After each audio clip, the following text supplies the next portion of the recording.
This is a roll of Ilford HP4. These two go together. But there's so much more to this story. Let me tell you why.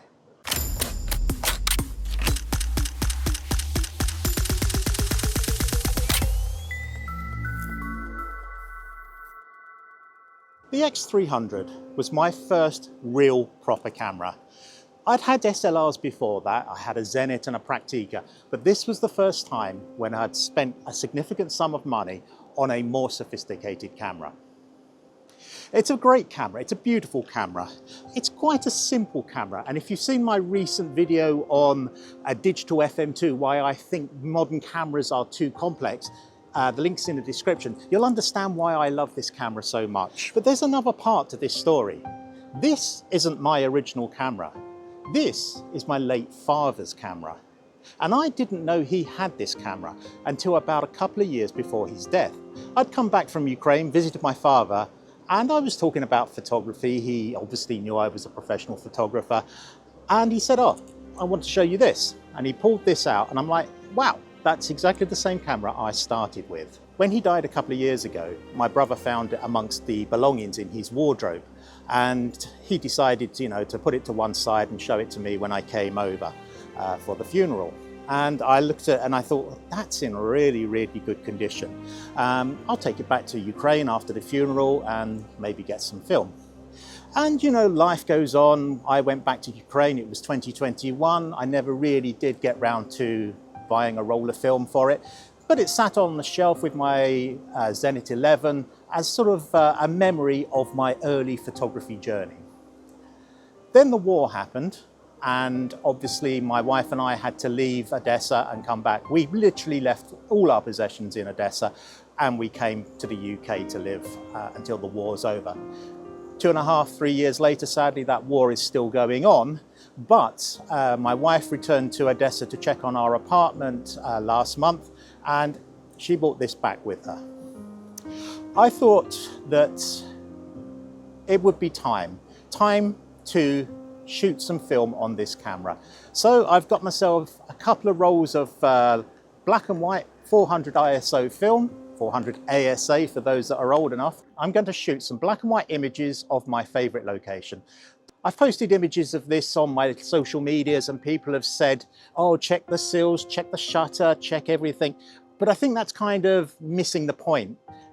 This is my dad's camera. Whatever's wrong with it is wrong with it. I'm going to shoot today regardless. So I'm going to put this roll of film through it. I'm going to shoot my favorite location and we're going to see what we can get with it. I've brought along my Sony. I'm going to set that to 400 ISO so that I can check the metering is okay. I've already opened up this camera and had a look at the shutter. The shutter is firing. I bought some new batteries for it. The Minolta X300 was a simple camera that had aperture priority and manual, but it did require batteries. You've got two sort of button style batteries underneath and they power the shutter and the meter. Without them it doesn't work, so I've got two fresh batteries in there. I've got a working camera and I'm going to run this film through it. Now, one of the things I really didn't know was that my dad, although not an enthusiast photographer, was keen on taking photos. And when my brother and I went through the big box of family photos that he'd left behind, there were quite a lot of him taken by his fiancée of him with this camera. So I know it got used. It didn't sit on a dusty shelf. My dad had multiple sclerosis. He wasn't particularly mobile, but when he did go on trips, he did take his camera and he did take photos of it. Sadly, I don't think I have any of the photos taken with this camera, but today we're going to take some for him. So join me as I take some beautiful pictures of my favorite location, and subscribe to the channel because there's going to be a second part to this video which will actually go into something else which is quite special about this camera and this location. I'll tell you about that in another video when we actually look at the results from this.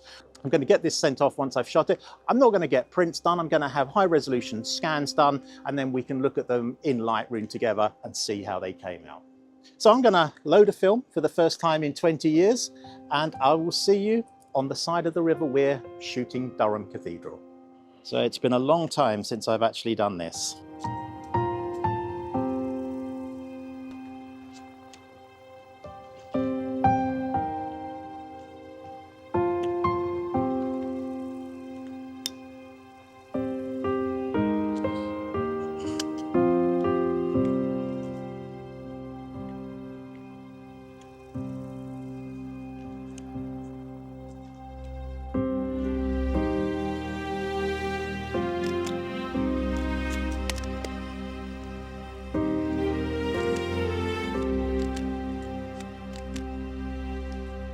That's the film loaded.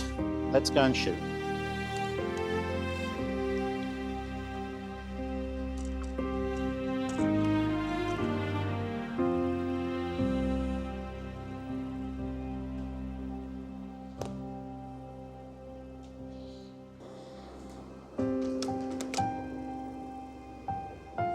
So on the camera we have a Minolta 35-70. It's quite a slow lens, but we're doing a landscape style shoot today anyway.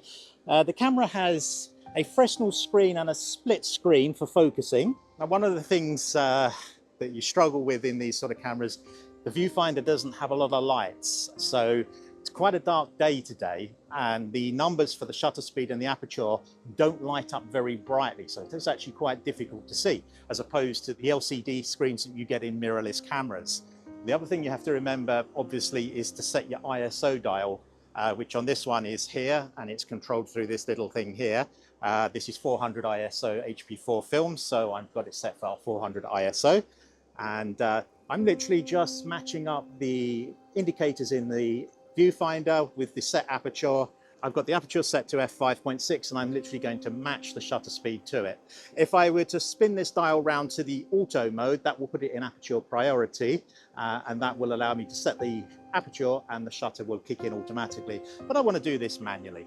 So this is giving me a 15th of a second at f5.6, which sounds about right, but I'm going to check that on the Sony Alpha 7R5. So the Sony's given me an 1/8 of a second at 5.6. This is giving me a 15th of a second at 5.6. Pretty close. Obviously, sensors and film don't match ISOs, match like for like. We're going to do a 3-stop bracket, over, under, and the correct metered exposure. It's been a long time since I had to wind up film.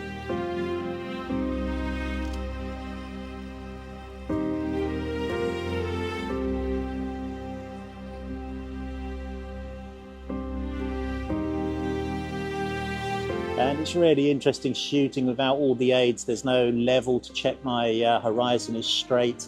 It's all done manually. The focus, the exposure, everything done manually. And you know what?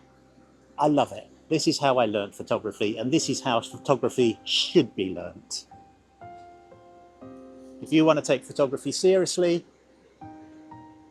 shoot manually. You don't have to shoot manually all the time, but by shooting manually some of the time, you will learn so much. So one of the other things I want to do with this film camera is shoot some long exposures. Now, old meters are notoriously difficult at measuring low light exposures. So I'm going to test the exposure on my Sony Alpha 7R5. I've got a cable release for the Minolta, and I'm going to do some bulb shots matching the exposure time from the Sony to that of the Minolta. I've adapted the freewell filters that I've got, the 82mm, I've adapted down to the 55mm on the lens here. So I'm going to use those filters to try and get the exposure down, and we'll see what we can get with it. So we're going to do one at 2 seconds, one at 4 seconds, and one at 8 seconds. I'm just going to count it manually, should be good enough, and we'll see how it goes. 1, 2, 3, 4, 5, 6, 7, 8. So that's it. I've shot all 36 exposures. I do have another roll in the camera bag. I'm going to save that for another day. I want to send these off and see how they come out. But there's one thing I need to do first of all, and I've got to remember how to do it, and that's to rewind the film. Now, as I recall, I think you press a little button under here and you hold it down. And then you hold this and you rewind. And feel the film coming back, and at a certain point I will feel it release. And there it goes. That's the film rewound. We pull this up. And there, for my dad, we have a roll of film taken on his camera. I'm going to go and get these processed. I will have to send them off. I'm not doing it myself these days. And join me in a future video where we'll have a look at these images. They will be scanned, they will be in Lightroom, we'll go through them, and I will tell you another part to this story.